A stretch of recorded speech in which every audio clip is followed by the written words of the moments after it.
Okay, so in last lecture we have discussed about the non-linear VI characteristics, okay, which are the channel length modulation, right? Then body effect, etc. There are some 5 to 6 non ideal VI characteristics that also can be seen in case of MOS transistor along with its ideal VI characteristics. Okay, so that point we have discussed. Now along with that we have talked about the resistance estimation also, right? So this part, so entire register resistance of the MOSFET, when you operate MOSFET onto a linear region, so entire resistance estimation, right, it's formed by number of resistances that are series with each other, okay, due to its geometrical structure or due to its what we can say, the structure of the MOS transistor, and within the path where the current flows from drain to source, or you can say source to drain, right? So IDS we are calling it as a, so within that current flowing path, in case of linear region, that entire portion or the what we can say, the small portion of the MOSFET within that particular region will exhibit some sort of resistance, right? So there can be a diffusion resistance, there will be a channel resistance in case of channel portion, then there will be a uh, accumulation region area resistance, right, where the channel or electrons, in case of if you are talking about the NMOS transistor, then there will be electrons accumulation, so that particular region also exhibits some sort of resistance, right? That is known as accumulation region resistance or area of accumulation region resistance, that is denoted by Ra. Then you have a JFET region within that, that region also contribute to the total resistance of MOSFET. Then you have a drift region resistance also, and in case of high voltage MOSFET, this resistance is a major contributor of the total resistance, that is Ron of the MOSFET, okay. Then you have a substrate resistance also, right? Substrate region resistance also. So in all, this Rn, Rch, Ra, Rj, Rd, Rs, so all these resistances will contribute to the total resistance of the MOS transistor, that is R on or RDS, from drain to source. If you consider the path, or if you travel from the drain terminal to the source terminal, you will came across these many resistances, and that are which all these resistances are series with each other, and all these resistances will contribute to the total resistance of the MOSFET. Okay, so this part we have discussed. Now Aron has a positive temperature coefficient. This is also very important point that you should remember. Okay, that means as the temperature increases, the resistance also increases, right? So particular that point we are known as positive temperature coefficient. What about negative temperature coefficient? Negative temperature coefficient means exactly opposite. As the temperature increases, resistance decreases. So that particular device has a negative temperature coefficient, but MOS has a positive temperature coefficient. That means temperature increases, resistance also increases, right? Now, along with these 5 internal resistances that we have discussed now, along with these 5 resistances, there are some inherent structural resistances that also contribute to the total resistance of the MOSFET. Which are those? See, whenever you have manufacturing any device, so there should be some point of contacts will be there. There should be some metal contact. There should be some wiring, right? Leads, terminals to connect that device to some other device. So all this, what we can say, the leads on the package, then wiring, connectors, then terminals, that also contribute in the total resistance of the MOSFET, right? Means along with these internal resistances, some inherent structure or the inherent structure of that particular device after manufacturing, right? So you have a lead, you have some sort of terminals to connect with each other, wirings are there, internal wiring. So all these parts also can be contribute to the RDS, that is the total resistance of the MOSFET. So these 2 points are very important and that you should remember.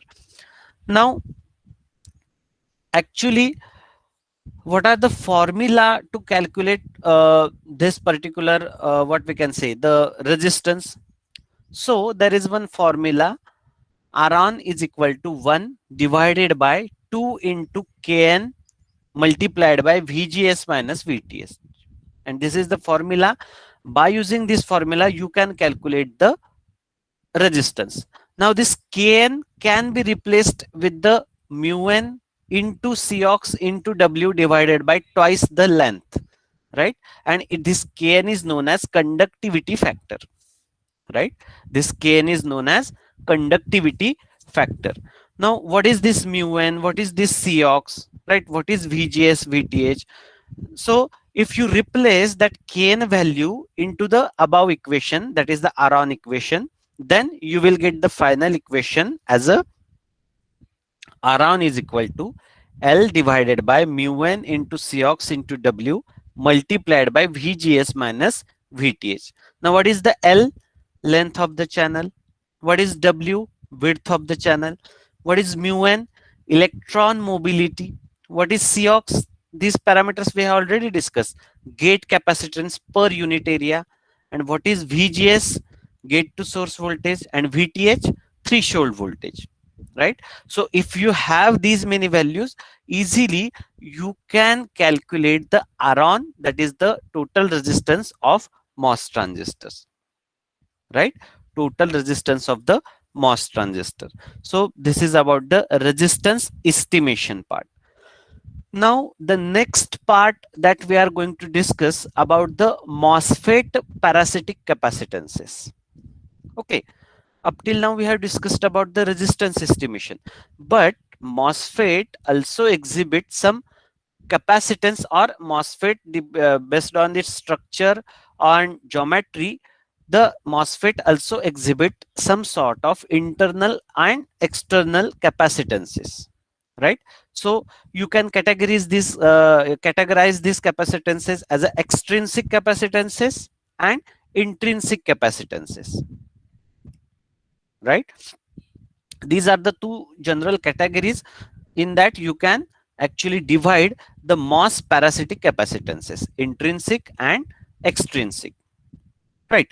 Now why we should consider these parasitic capacitances? Because the frequency response of any circuit, it is not case with the MOSFET. What we can, you study the BJT, you study the FET, you study the MOSFET, you study the CMOS transistor, okay, or even you study any power devices, power transistor or SCR, triac, DAC. Every semiconductor device, its frequency response is depends upon the its parasitic capacitances. Okay, that is not one of the, or that is not what we can say only factor, but it is one of the major factor to limit the frequency response of the circuit.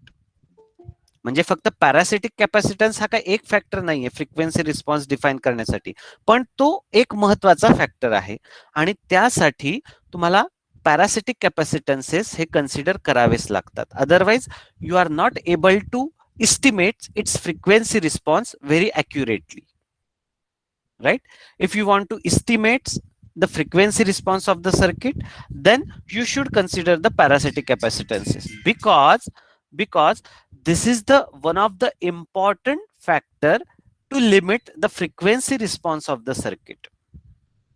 This is one of the important factor that one should not neglect at any cost, right? So in order to predict the circuit frequency response, you have to consider, you have to calculate the parasitic capacitances related to that device or related to that particular semiconductor device, right? And mostly These parasitic capacitances can be subdivided in two general categories.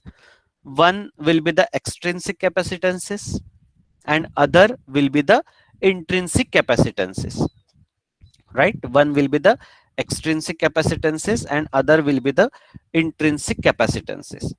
Now we will talk about the extrinsic capacitances first. Okay, now what do you mean by the intrinsic and extrinsics? That first we need to understand. So the extrinsic capacitances, these are the capacitances, these are associated with the regions which are the outside the dashed line. Okay, if you look at the figure, then you can easily get the extrinsic capacitances means what? The external region, right? The external region capacitance. So within that gate, source and drain, where they are actually connecting with each other, these are the internal region. And whatever the region, right, that is outside that channels and gate, source, terminal, drain terminal, right, bulk terminal. In some MOSFET you will have a bulk terminal also. So that are associated with the outside structure of the transistor, right? And what about intrinsic capacitances? So this intrinsic capacitances are all those capacitances which are within that structure, right? Or you can say within that particular region, that is the intrinsic capacitance, and between two different regions, these are the extrinsic capacitances, right? MOSFET have different regions, so within that region you have a intrinsic capacitances, and within different two regions you have a extrinsic capacitances. Okay, so for your understanding, it is made clear. So whatever the region outside that hashed lines, these all capacitances you can consider as a extrinsic capacitances, and the capacitances within that dashed line, these are the intrinsic capacitances, right? So this is about the extrinsic capacitances and intrinsic capacitances. Now next we will talk about the extrinsic capacitances of the MOSFET. Okay, now this is what we can say, the lumped capacitances model for the n-type MOS transistor. So all these capacitances, whatever you are looking at the figure, all these capacitances between two terminals, right? These are not the within terminals, these are the between two different terminals. So basically these extrinsic capacitances are modeled by using the lumped capacitance model, right? And each of which is associated with the region of the transistor's geometry. That means whatever the structural geometry of that particular MOS transistor has, these are the capacitances which is associated with the geometrical structure of that transistor. Which one? The extrinsic capacitances, right? And one capacitor is used to one capacitor is used to connect or to represent between the two different terminals of the MOS transistors. That means within the gate to drain you have a one extrinsic capacitance, within drain to source, within source to bulk, and again within bulk to gate, okay, within gate to source, within drain to bulk. So every terminal between the transistor and based on its geometry you can estimate its extrinsic capacitances, right? And that is shown in the figure. So between gate to drain you have a capacitance GD and comma E. That E for it is the extrinsic, not intrinsic, right? Whenever you happen to define this capacitance, you should write E. That means the someone will come to know it's a extrinsic capacitance, right? So you have a GCD between gate to drain. Again, between drain to source you have a different extrinsic capacitance. Between source to bulk, between gate to bulk, right? Between drain to bulk, between gate to source, you have to connect each and every geometrical terminal or geometrical structure of the MOS transistor. right? And with between two different terminals, there will be some sort of extrinsic capacitance will exhibit, right? So based on the geometry and fabrication of the what we can say MOS transistor, uh, between each pair of the transistor terminal, you will get a one extrinsic capacitance, right? So these are the what we can say extrinsic capacitance that any MOS transistor can exhibit between gate to drain, between drain to source, right? Between source to bulk, then gate to bulk, everywhere it will exhibit some sort of extrinsic capacitance, and it is based on the its geometrical structure and fabrication process, right? So these extrinsic capacitances again can be further divided into the overlap capacitances and junction capacitances, right? These extrinsic capacitances can be again further categorized between the overlap capacitances and junction capacitances. So what do you mean by this overlap capacitance and the junction capacitance? So this overlap capacitances are mostly depend upon the geometrical structure of the transistor or its geometry, right? And the junction capacitance is depends upon the geometry as well as the bias, or that means the voltage that you are provided, VGS and VTH, gate voltage, that is the bias only. Okay, so junction capacitance is basically provided on the geometry as well as on the bias, but overlap capacitance is only based upon the geometry of the MOS transistors. So these are the difference between the overlap capacitances and junction capacitances, right? So we will discuss now this overlap capacitances and junction capacitances, right, related to the MOS transistor. Okay, so we will discuss this part into the next lecture. For today we will stop here. If you have any query or doubt, you can ask me right now.